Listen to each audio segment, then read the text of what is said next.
আসসালামু আলাইকুম বন্ধুরা। তো আশা করি সবাই ভালো আছেন। আল্লাহর অশেষ রহমতে আলহামদুলিল্লাহ আমরাও ভালো আছি। তো একটা ভিডিও শুরু করতেছি, ভিডিওটা প্রথম থেকে শেষ পর্যন্ত দেখবেন। ভেজ বাংলা কিচেনে সবাইকে জানাই স্বাগত। তো দেখায় আসলে পরিস্থিতিটা কি। এই যে দেখেন, মানে কেদা দিয়ে মানে মাখামাখি অবস্থা। আর আমাকে এই যে মরিচ গাছ দেখেন, কত সুন্দর মরিচ আসছে। মাশাআল্লাহ। মানে আল্লাহর এটা অশেষ রহমত। আর একটা জিনিস দেখাই, এই যে দেখেন একটা কবুতরের খোপ বানাইছি। এটা কৈতরের খুব এটা হলাম বাকবাক্কুম কবুতর, সেটার খোপ বানাইছি। তো আমার বাবার খুব শখ আর কি, আব্বা বলে এটা কৈতরের খুব লাগবো যে এই খোপটা আসলে মূলত আমার আব্বার জন্যই তৈরি করা হয়েছে। শখে উনি শখ করছে যে আমার একটা কবুতরের খোপ বানাই দাও মিস্ত্রি দিয়ে। তো এটা মিস্ত্রি দিয়ে বানাই দিছি। তো এটার মধ্যে এলাম আপনার চার তালা দেওয়া হয়েছে, 4 7টা 28 জোড়া। 28 জোড়া কবুতর এখানে পালা যাবে। তো 28 জোড়া কবুতর পাললে মাশাল্লাহ অনেক। তো এটার খাবার দাবারের যে ব্যবস্থা, এটা আমার আব্বাই আর কি পর্যবেক্ষণ করব। তো যাই হোক, আর এখন রান্না বাড়া চলে যাব, রান্না বাড়া করবে। কি কি রান্না করে শেয়ার করি আপনাদের সাথে।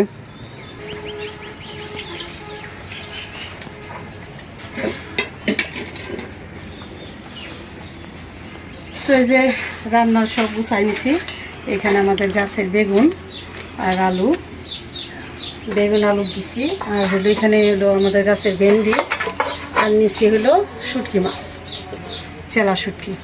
এই শুটকি মাছ দিয়ে আলু বেগুন দিয়ে ভেন্ডি দিয়ে চচ্চড়ি করব। আর এখানে নিছি ধুন্দুল, এই ধুন্দুল ভাজবো। আর ওই পা এই চাল কুমড়া কাটতেছে, চাক ভাজি করবো। আর চুলায় কিন্তু আমার ভাতটা হইলেই একটা একটা করে বসাই দেবো।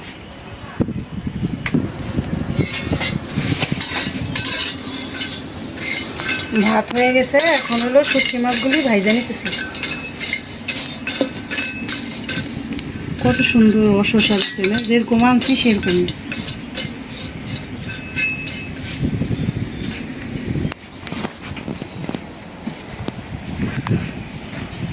তো এখন হলো ওই যে মাছ ভাইজা ধুয়ে নেওয়া হয়েছে, কড়াই বসাই দিছি। আমি কখনো সরিষার তেল ছাড়া শুটকি মাছ রান্না করি না।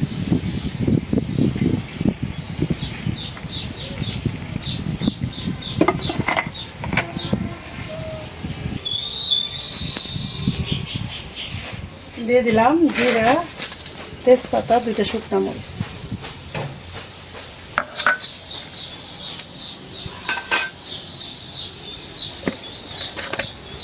কি সুন্দর এগুলি, একদম জালিগুলি। চাক ভাজা খাওয়ার জন্য জালিগুলি লাগে। চাক ভাজা মজাই লাগে, মিষ্টি মিষ্টি লাগে।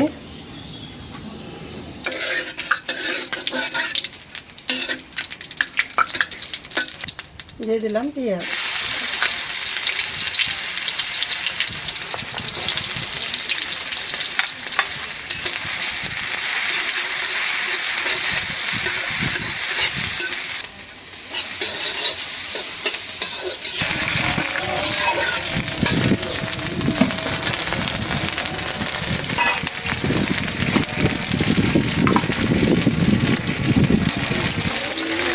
দিয়ে দিলাম লবণ।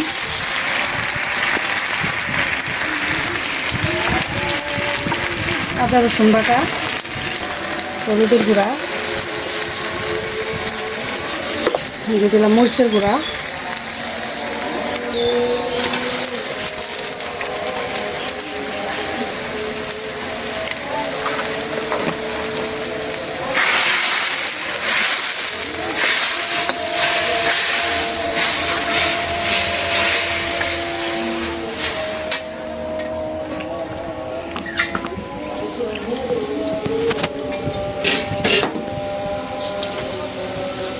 দিয়ে দিলাম শুটকি মাছ। মশলার সাথে শুটকি মাছগুলো কষানো হয়ে যাবে।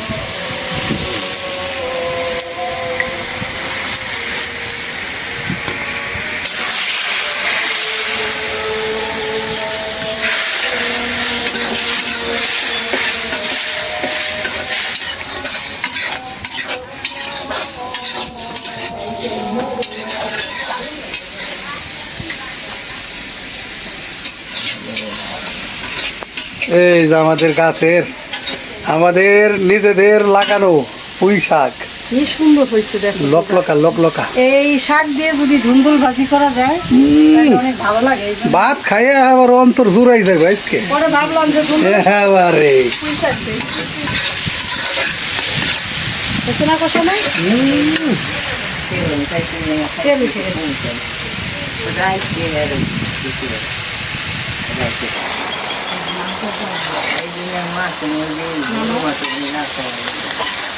গোড়া মাছের মধ্যে দিলে ভালো লাগে না? ডোগা মানে ডোগা ছোলা লাগে না।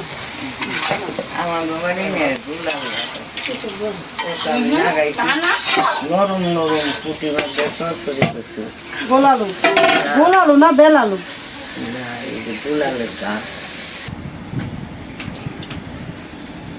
এদিকে শুটকি মাছ কষানো হইতেছে, সবজি শাকগুলি বাইছে নিতেছি।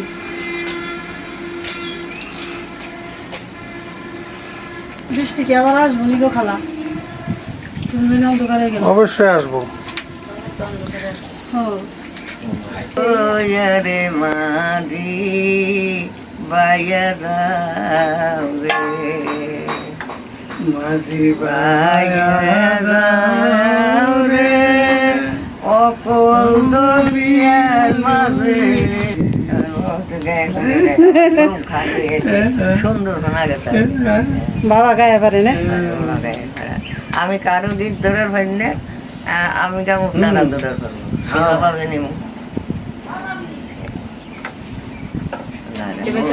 দূরের পানা যেমন বেশে বেশে ফিরে, তারও ছায়ায় দিক সৎমাজারো ঘরে রে, ববেতে দরতি নাই রে।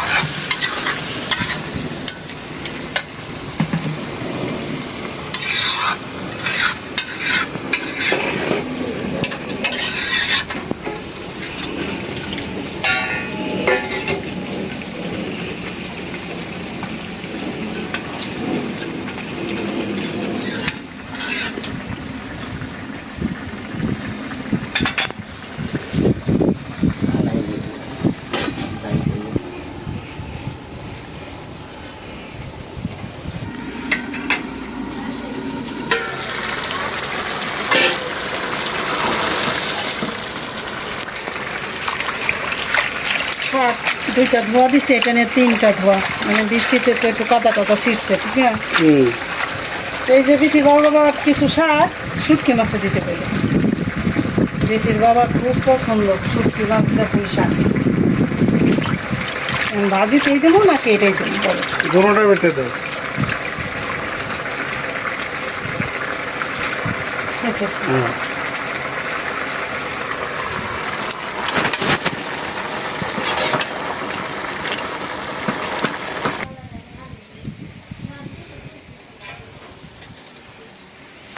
তরকারির বাসনা বের হয়েছে একেবারে দুর্দান্ত হয়েছে।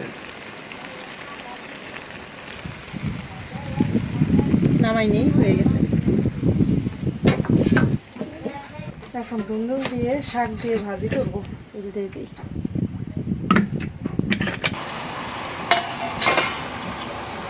নাড়াচাড়া দিয়ে ভালো করে মিশাই দিই।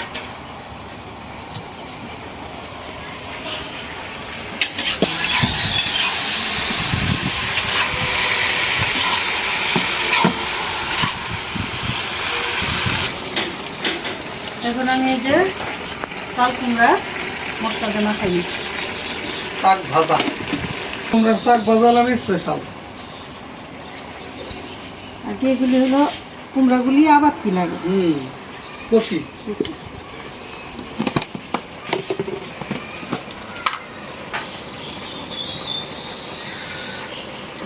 মরিচের গুঁড়োটা একটু বেশি দিলাম, যেন ঝাল ঝাল লাগে।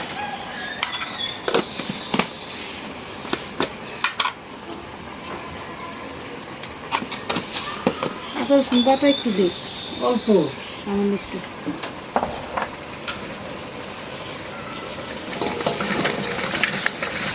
এটার নাম জানি কি?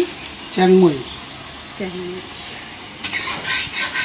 দেখো এটার বিচিটা দেখো একবার, এই যে দেখো এইটুক গেলাম বীজ, এই যে দেখো কাগজের মতন।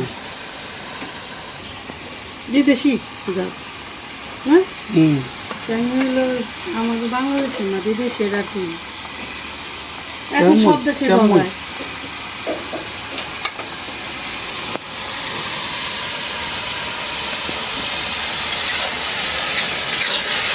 তো হয়ে গেছে, ভেলগুল দিয়ে শাক দিয়ে ভাজা। এখন খাই দিব, তারপর হলো এই যে মশলা মাখায় রাখছি। বিসমিল্লাহ। চিনির মতন মিঠা, তুমি মতন তো একটু আলু মাশাআল্লাহ।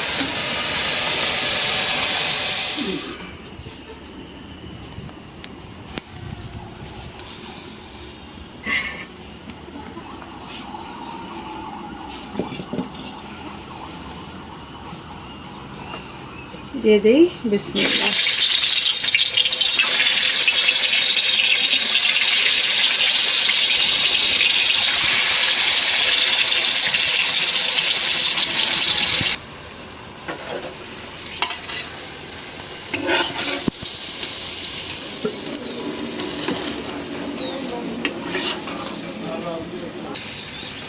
আলুর চিপস ভালোই তো করে খাও। বলে মা খাইছি, আর দেখো কি চিতলা হয়ে গেল, ওই না গেছে। মজা হবে। ইনশাআল্লাহ।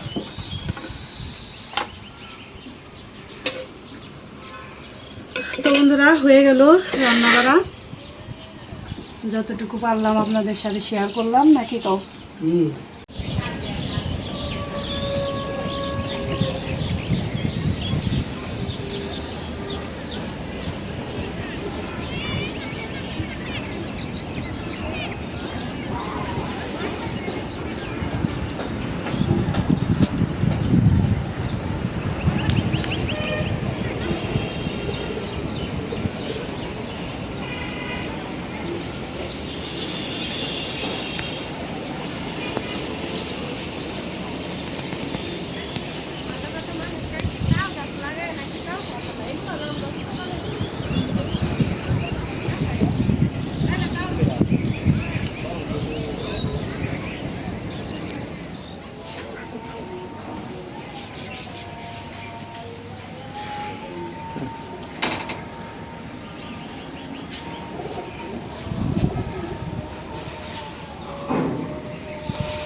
সবাই বসে আছো?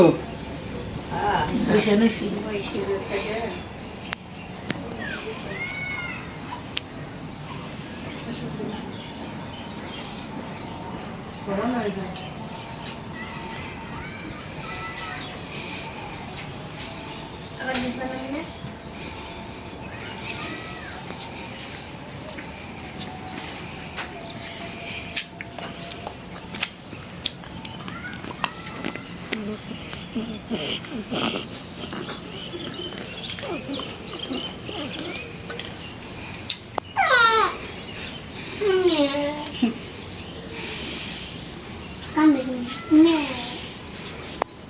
তো বন্ধুরা বিকেলবেলা চলে আসলাম, মায়েরা তো সবাই সব বসে রয়েছে। বসে রয়েছে। পান খাইতেছে, চা পান এগুলা। তো যাই হোক, আমি তো সব কিছু আপনাদের সাথে শেয়ার করি, মানে যেখানে যেটা লাগে, যেখানে যেটা মানে দরকার সেইটাই আমি বলি। তো অনেক কিছুই বলার আছে, যে কারণে এই সবার সামনে আসলাম।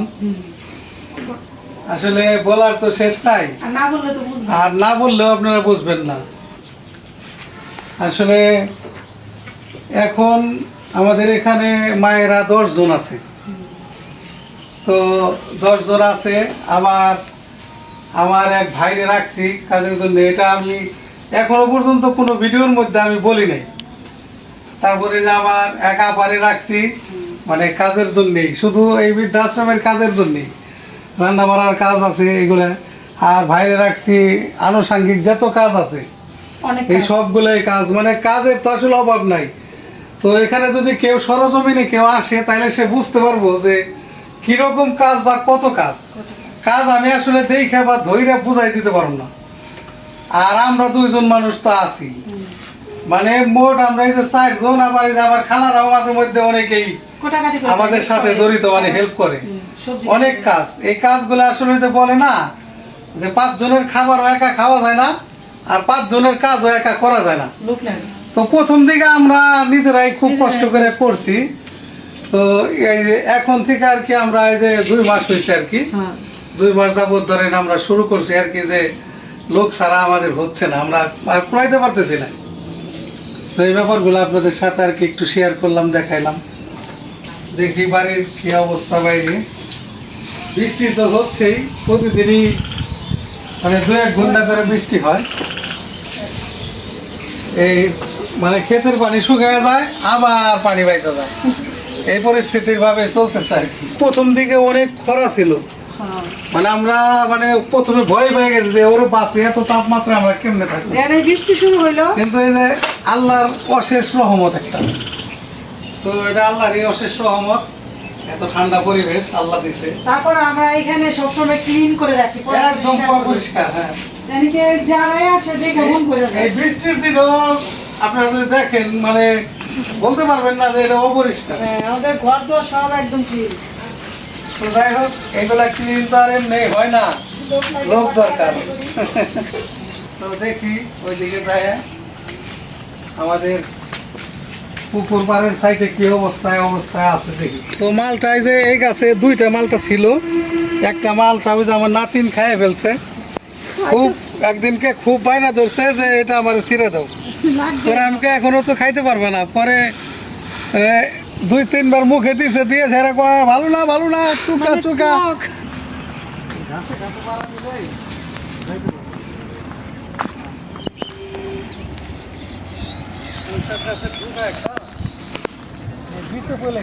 বাতাসে বাতাসে পড়ে যায়। তো এই গাছটাও মাসাল্লাহ অনেক সুন্দর হয়ে উঠতেছে। এই জন্য আজকে আবার ধুন্দুল গাছ করে দিচ্ছে না, এটা খালি গাছ জাংলাই চাইছে, কিন্তু ফলন হচ্ছে না। অন্য গাছ লাগাই দিতে হবে। এই জন্য যে পুঁই শাক ছায়া যাক, এটা তাও ভালো, কারণ পুঁই শাকটা তোমার যে কোনো তরকারিতে খাওয়া যায়। তো বন্ধুরা, আপনাদের তো দেখাইলাম। আসলে আমি যদি না বলি বা না দেখাই, তাহলে তো আপনারা পুরোটা বুঝতে পারবেন না। তো আমাদের এই প্রতিষ্ঠান যখন একদম 0 থেকে শুরু করছি, তখন থেকে কিন্তু আপনাদের সমস্তটাই আমি দেখানোর চেষ্টা করছি, একদম প্রথম থেকে একেবারে আজকে পর্যন্ত। তো যাই হোক, এটা দেখানোর উদ্দেশ্য হলাম একটাই, যে আমাদের এখন মা খালারা সবাই মিলে এখন 10 জন লোক। তারপরে আমরা এখানে কাজে নিয়োজিত আছি, এই আরও 2 জন রাখছি। তারপরে আমরা নিজেরা সব মিলে এখানে আমরা 5 জন আছি অলরেডি আরও। তারপরে মা খালারা তো আরও ওই যে 2-1 জন আছে, তারাও হেল্প করে আমাদের কাজে। যারা একটু বয়স্ক, তো যাই হোক, আমি এই কথাটা বললাম এই কারণে যে অনেকে আপনারা অনেক ধরনের অনেক কিছু মানে মনে করেন বা কমেন্টসও করেন। তো আসলে এই প্রতিষ্ঠানটা এখন বর্তমান যে অবস্থানে আমরা দাঁড়াই আছি, হয়তো আমাদের এটা মানব সেবামূলক প্রতিষ্ঠান। তো লোক ছাড়া কোনো প্রতিষ্ঠান কিন্তু চলে না, লোকের প্রয়োজন আছে।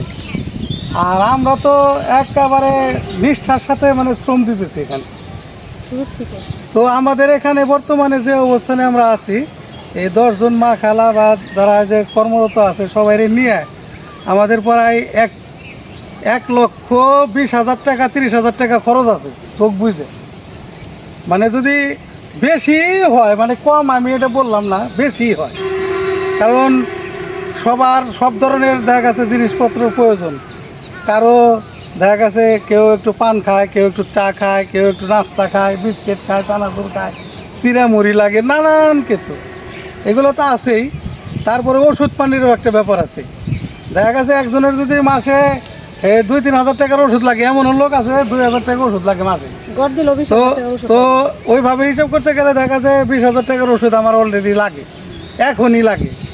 তো তারপরে আনুষঙ্গিক আরও অনেক জিনিসপত্র, তো খাবারের যে ব্যাপারটা এটা তো আছেই, তারপরে এই যে বেতনের ব্যাপারটা এটা আছে। তো আমি এটা বললাম এই কারণে, আপনারা অনেকে অনেক ধরনের কমেন্টস করেন, যে মনে করেন যে না জানি এই জায়গায় মানে ফারুক বা এই যে বিথির মা এরা বিশাল ব্যবসা করতেছে, মানে ব্যবসা করছে, এরকম অনেকে আমার অনেক ধরনের কমেন্টস করেন। কমেন্টস শুনে খুব খারাপ লাগে এগুলো শুনে। তো আপনারা তো সরজমিনে কেউ আসেন নাই, আইসা বুঝেন নাই। যদি কেউ আইসা বুঝতেন তাহলে পরে এটা মানে করতে পারতেন, ধারণা করতে পারতেন যে এদের এখানে কত টাকা খরচ বা কত টাকা কি। আমাদের 3 জন লোকের যে বেতন দিতে হয় তাই তো 50,000 টাকা চলে যায় হিসাব করতে গেলে হিসাব করলে। 3 জন লোকের আমার এখানে যে বেতন আছে, মনে করেন আপনার 35-40 হাজার টাকা বেতনই দেওয়া লাগে। 50,000 টাকা কারণ হয়নি। তো যে কারণে আমি এই কথাগুলো বললাম আজকে, আসলে মনের মধ্যে অনেক কষ্ট নিয়ে এই কথাগুলো বললাম, যে আমার নিজের যত জমানো টাকা বা নিজের যত কামাইয়ের টাকা, মানে আমার যত ইনকামের টাকা, আমি সবগুলো এখানে লাগাই দিছি, তারপরও আমি কুলাইতে পারতেছি না। আর আমরা দুটা লোক তো সারাক্ষণ খাই। এই জন্যেই আপনাদের কাছে বারবার আহ্বান করি যে দেশে বিদেশে যে যেখানে যে ভাই বোনেরা যে যেখান থেকে আছেন, যেভাবে পারেন আমাদেরকে কমসে কম একটু সাহায্য করেন, সহযোগিতা করেন। এই কারণ, আর কোনো কারণ নাই। তো যারা বুঝবেন অল্পতেই বুঝে নেবেন। তো তারপরে আমি একটা কথা বলি, যে যেই সমস্ত ভাই বোনেরা এই সমস্ত বাজে কমেন্ট করেন, তা আমার মনে হয় না যে আপনারা কোনো প্রতিষ্ঠানে কোনো 5 টাকাও মনে হয় কোনদিন দিচ্ছেন। আর এটা সম্বন্ধে আপনাদের ধারণাও নাই, খালি পয়সা পয়সা মনে করেন যে আরে কামাইতেছে। এই মাসটা শেষ হয়ে গেলে, একটা মাস শেষ হয়ে গেলে আমার এই প্রতিষ্ঠানে মানে 1.5 লক্ষ টাকার দরকার। আমরা এই 1.5 লক্ষ টাকার যোগান আমি কোথা থেকে দেবো? আমরা একটু কষ্টই করবা লাগছে। আমরা অনেক কষ্টের মধ্যে চলতেছি, এটা আপনাদের বোঝাইতে পারুম না। যে হ্যাঁ একটা সময় হ্যাঁ আমাদের দেয়, অনেকে আছে, কেউ 10,000, কেউ 20,000, কেউ গোপনেও দিতেছে, কেউ নাম প্রকাশ করতেছে না, এরকম অনেকেই দেয়। তো দিলেও আমরা এটা মেকআপ করতে পারতেছি না এখনো পর্যন্ত। তো আমার শ্রদ্ধেয় বড় ভাই ইসলাম ভাই, উনি যথেষ্ট পরিমাণে দেয়, হেল্প করে। তো আসলে কি এই যে আমি হিসাবটা দিলাম, এই হিসাবটা দিলাম এই কারণেই যাতে আপনারা সবাই বুঝতে পারেন। তো কারো কোনো উদ্দেশ্যে না। তো ইসলাম ভাইয়ের কাছেও আমার মনে করেন ইদানিং আর কি, এতদিন যে উনি দিতেছে, খালি দিচ্ছেই, তো ওনার কাছে আমার মানে বলতেও আমার কাছে লাগে একটু, মানে সংকোচ লাগে যে আর কত দিবে, একটা লোকই খালি দিচ্ছে। তো যে কারণে এই কথাগুলো বললাম। তো অল্পতে আপনারা অনেক কিছু বুঝবেন, আর বলার দরকার নাই। তো আর হইলো মায়েরা হইলো বৃদ্ধ হয়ে গেছে, বৃদ্ধ মানুষ হলো বাচ্চাদের মতো একবার এক একটা খাবারের বায়না ধরে যে আমরা এই খাবারটা খাইতে চাই। আমরা কিন্তু যত কষ্টই হোক আইনা দিই, কারণ জানি যে বাচ্চাদের মতো হয়ে গেছে, মনের থেকে চাইছে দেখেই বলছে। তাহলে বলি যে আমার মায়েরা বললো কি যে মা আমাদের ইলিশ মাছ দিয়ে মিষ্টি কদু দেখাইতে ইচ্ছা করছে, গ্রামের মানুষ তো কদুই বলে। তো বললাম আচ্ছা আলহামদুলিল্লাহ, আল্লাহ যদি খাওয়া ইনশাল্লাহ খাইতে পারবা।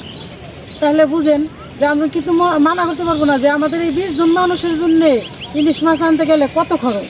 আপনারা তো জানেনই ইলিশ মাছের কাছে আমাদের মতো মানুষরা সহজে যাইতে পারে না। ইলিশ মাছের তো অনেক দাম, অনেক দাম। 1 কেজি ইলিশ মাছ একার সর্বনিম্ন ইলিশ আনতে গেল 1500 টাকা কেজি। হ্যাঁ, তো যাই হোক, অনেক কিছুই বললাম।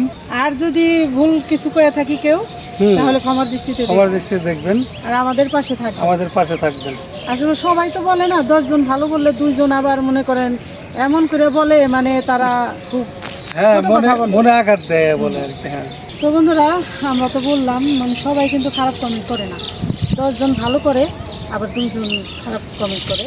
আবার 10 জনের ভিতর দিয়ে তারা আবার কেউ কারো কমেন্টের উত্তরও দিয়ে দেয়, যে যারা নিন্দা করে বা খারাপ কমেন্ট বলে তারা বলতে থাক, আপনারা এতে মন দিবেন না, কান দিবেন না, আপনারা যে কাজ করতেছেন এটা আল্লাহ পাকের কাছ থেকে দানের জিনিস, মানে আমাদের আল্লাহ দান করছে, না হলে পারতাম না, সেটা ঠিক। ঠিক না, না হলে পারতাম না। তো যাই হোক, ভিডিওটা আর বড় না করি, যদি ভুল ত্রুটি করে থাকি ক্ষমার দৃষ্টিতে দেখবেন, আর আমাদের চ্যানেলটিকে সাবস্ক্রাইব করবেন। দেখা হবে পরের ভিডিওতে। আল্লাহ হাফেজ।